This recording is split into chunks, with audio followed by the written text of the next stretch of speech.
All right, I'm Allie Medlin, and this is my podcast where I'm going to be discussing my ethical question of whether or not minors should be granted confidentiality when it comes to reproductive health. I major social work, and this is a scenario that you might have to deal with in that field, so I wanted to explore it a little bit. I have a few of my friends here, and I'm going to have them introduce themselves. Hi, I'm Sarah, and I'm a psychology major. Hi, I'm Lacey, and I'm a psychology major. Hi, I'm Maddie, and I'm an exercise science major. All right, so guys, we haven't really talked about it much. I have nothing on I haven't this. told you anything. Well, I kind of wanted to just go into it, talk about it from my research and what I have, and Let us be blind. Yeah, let you be blind and kind of get y'all's opinions on this, and then I'll make my final argument on it. But as of right now, when y'all hear that question, what do you think? Do you think minors should always be granted confidentiality with their reproductive health? Unless it's a safety issue. Right. Okay. Yeah, I can see that. I think the first thing I think of is teen pregnancy, and if a minor should be granted, confidentiality even from parents. But then it's okay, what if you're a harm to yourself or a harm to someone else? Yeah. It might need to be broken. So. Absolutely. It's definitely very certain situations, certain scenarios. Yeah. Trying to figure it out. For sure. It's a tricky one. And that's definitely, with, my research on all of it, it was a very gray area. There was no, black or white, right answer. But, one of the articles I found, it's called Respecting Adolescents' Confidentiality and Reproductive and Sexual Choices by R.J. Cook, J.N. Erdman, and B.M. Dickens. And it says that the burden of teen pregnancy and reproductive rights in general does not need to be heightened by unwanted involvement and unsupportive and potentially dangerous parental guardians. So I think that's kind of what you said, Maddie, right? Yeah. Yeah, and that's kind of the thing about it. It's well, we can't always say, but what about these certain cases where, mom or dad or whoever, their adult is, it's what are they going to do when they find out? And I think that's kind of the scary part with that.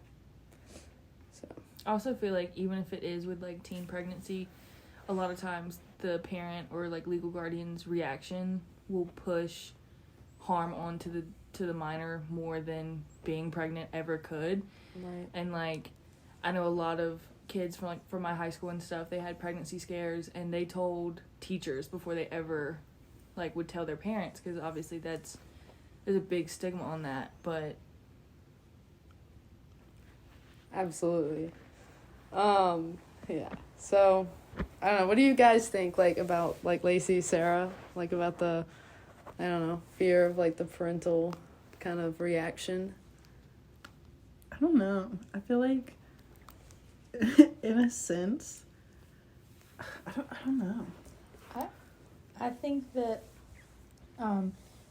parents might need to get involved especially if it's later on, because what is she going to do with this child? Yeah. I can understand putting it up for adoption or something, but I feel the parents should know about that. Yeah, and, I definitely think, too, just based off my experience, I know, guys, it's a little silly sitting here talking in a circle with each other, but I think based off my experience, in my social work classes, talking about it, this is a situation that comes up, more than you would think, let's say specifically teen pregnancy, where a kid goes to their school social worker and they're hey, I'm pregnant, please don't tell my mom. mm-hmm. And it's wow, okay, in this moment, if I'm in these shoes, what do I do? And I know with y'all's majors too, being in the health field, yep. And dealing with people in counseling, if that's what y'all are going into with psychology, it's you come up to these moments where you're oh my gosh, do I, what can I do? Because, always you want to do what's best for the person you're taking care of, or, you're trying to help, but it's that ethical, dilemma of, what is really best. And, not only, ethically, it kind of goes into, legal stuff, too. This one article called Navigating Conflicting Laws in Sexual and Reproductive Health Service Provision for Teenagers by Molt Kelly and Muller Alexandra says that the National Health Act and the Criminal Law Amendment Act render conflicting obligations on healthcare providers when it comes to keeping reproductive health care for minors confidential, resulting in the necessity of parental involvement. So that's when it comes down, I guess, to the legal thing, which I guess only heightens like the ethical problem about it. It's like, okay, like, I don't know, like, what do y'all think? Like, what would you choose over legality, or what you feel is right for the person you're taking care of? Yeah, you have to sit and think. It's one of those things, like, oh my I gosh. feel like in the moment I would go for ethics. Yeah, well, Right now, yeah. thinking about it, I would love to say that I would go the legal route, but Yeah, But what is ethical? Because I feel like Exactly. your initial reaction is, I feel like, especially if you have a patient or, you know, a client that you're working with, their safety, especially a minor, their safety is number one on your radar. And you want them to be safe when they go home, when they step foot out of your office. And I feel like if a minor does come to you, and like, so I'm going into occupational therapy, and I will be working with like pediatrics, so I will work with minors. right. And, you know, let's say a minor does come in one day and is like, you know, because you build relationships with your patients, and a patient is like, you know, oh, I think I might be pregnant, blah, blah, blah, blah. Well, obviously, I want to know that you're safe once you go back home. Right. I'm not going to run to your mom and be like, hey, so she discussed this with me, blah, blah, blah. But at the same time, should you intervene? Like, Right. should you go to the parent? They're a minor. I don't They're- think you should though. I don't know. It 'cause like that goes back and causes- forth. It could cause way more harm to the child than Mm-hmm. what they're already dealing with at the end of the day. it could make them less safe for sure. Yeah. Yeah. Mhm. And then, you know, I think too, in this part, I think is more heightened for women or for women. For woman. For women, for women, and I think all of us, like, as women who have those, you know, reproductive parts, it's like, wow, okay, you don't only think about like, oh, you're pregnant, and you don't want your mom to find out. It's like, oh, you're pregnant. Is your body ready for this? How are you Yeah. taking care of your baby and your body? And like, do you want this child? Is this Yeah. something you want to, you know, see through? And it's like, okay, well, what about STDs and, you know, just sexual health and safety in general? And it's like all of those things that you have to put into question too. It's like, are you doing these things to stay safe? You know, you're pregnant now. Right. What's going, like, what is your involvement in all of this? And that's the part too where it's like, where do I step in? Like, what do I do? Yeah. And there was another article too, and I thought this one was interesting. It's Confidentiality in Adolescent Healthcare by the American College of Obstetricians and Gynecologists. Says that minors who are being treated in reproductive health fields should have a private time to discuss health care with a doctor, but that parental involvement should be required and necessary. So I feel like this one's one of those middle ground kind of things. Like, that's where, like, that gray area on this topic kind of comes in. It's like, okay, you know, this one kind of, you know, in health fields, this one's like, okay, you go in, the minor's like, hey, I'm pregnant, or hey, I think, you know, I have an STD, all these things, you know, they have that time with the doctor, but is it really worth that alone time if the parent's also going to find out at the end of the day? That's Yeah. true. True. It might just make them feel more comfortable Right. with. So just the it's like, is doctor. that a good compromise? Like, okay, you still have that alone time with your doctor and can express the worries. Now, how can this doctor go about it with the parent? And in this case, like in social work or psychology and, you know, just building relationships with our patients, clients, whatever in general, it's like, when do I take the steps to make them feel comfortable while maybe also telling the parents? It's such a, I don't know, I guess mixed situation. That's What hard. if, though, like, if, you know, a doctor or whatever went to the parent after being with the patient and it makes, you know, the minor no longer trust That's what I was you thinking, yeah. or Yeah, I was doctors in thinking the general. same thing. Like, Right. they're going to think, well, everything I tell now is going straight back to mom or whoever. Right. But then let's say we go back to the legal issue we're talking about. You don't say anything.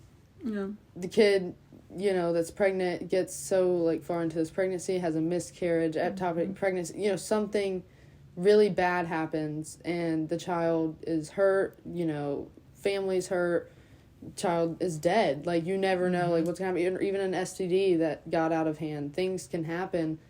Let's talk about legally, you're losing your license. Yep. Yeah. So when you make these decisions, you have to think about those. Well, I doubt that'll happen kind of scenarios, right? Because not only do you lose your license, but somebody loses a part of them too. Mm-hmm. Yeah. Mhm. And then how much did you really help at that point, Yeah. you know? So I just, But I mean, at the same time, it's Yeah. like, I don't know how to put it. Like, if you go behind their back, basically, and tell their parents, at the end of the day, that could make them, the child, in a worse situation to the point where it could end the same way. true.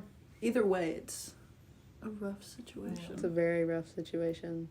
If it made their home environment worse, or if you didn't tell and something happened, just that would be like a moral thing. Like that would stay with you. Yeah.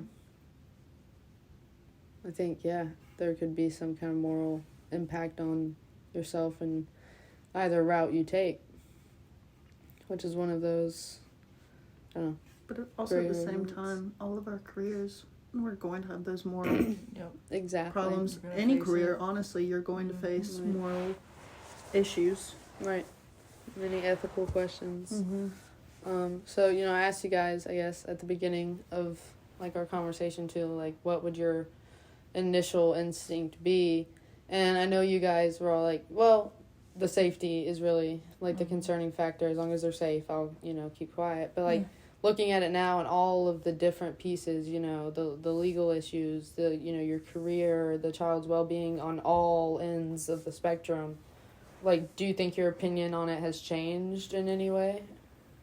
I don't know. I don't think so. I don't think so. I'm still going to go the ethical route because it's like, I'd rather, in a sense, lose my job to save a child from a bad situation at the end of the day, but also, I don't know, very, very hard topic to try to decide from. I still think ethical, unless it's like very, very certain possibility that it could harm the child or the baby. So, like, what y'all are saying is, like, the most ethical route on this would be do, like, what you think is best in that moment. For the child. For the and child. Not to really speak to the, well, I guess speak to the parents, but not what they say. Go and tell right to them. the parents. Yeah. Keep the trust of the child, I think. Unless you know in the situation that the parents are there to support and be there no matter what. Right. But even then, it's still, you don't really know people. They could get kicked out or something. But if they had like an aunt, uncle, or older sibling they could trust, Yeah. and Mm. that person was like a grown up in their life, could help them through that process, then Mhm. I don't know if you would have to tell the parents. Like, Like an alternate Yeah. option. yeah, I also feel like you could sit down with a minor and they're competent enough to understand that, like, hey, this is a big deal. Obviously, they may not know the scale, but they understand that, like, this is like big. Obviously, they Yeah. came to you about it. They know it's a big deal. You can sit down with them and, you know, especially in social work, and be like, you know, do we think we could work out something with telling your family? Do you think that would, you know, be beneficial? And if not, you know, that's, like, you need to sit down. But it's also, especially in social work and psychology and really any field, but getting them resources is also a big thing. Yeah. Like, it's not just, okay, well, I told the parents I'm out.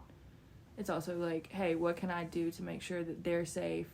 If it is a teen pregnancy, okay, that the baby's safe, that whatever.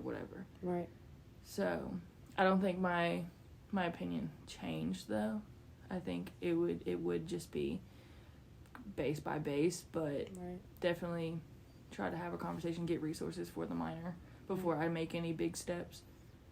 And I think my, I guess, main argument, I kind of wanted to withhold it till the end just to see, like, how you guys developed it just by hearing some of the, like, things that I researched too and just having our own discussions. But anyways, my main argument would also be what you guys are saying for the most part. Like, I think every case is, you know, specific, unique. There's no right or wrong answer for every individual because every individual is different and they have a different life and they have a different home and, you know, you can't really tell. But I do think the most important, I I guess the answer to the question is, should they be granted confidentiality? I would say yes, to an extent of safety at the end of the day. And I guess that is like mostly the law now, but I do think that can be and is abused in some cases.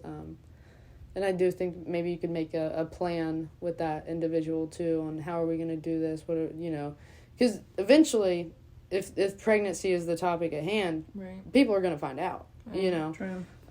So making a plan on who we can tell, how we can help, what can we do, let's keep you safe, because at the end of the day, that's kind of our answer on all this, is, as long as you and the people around you are safe. So, yeah.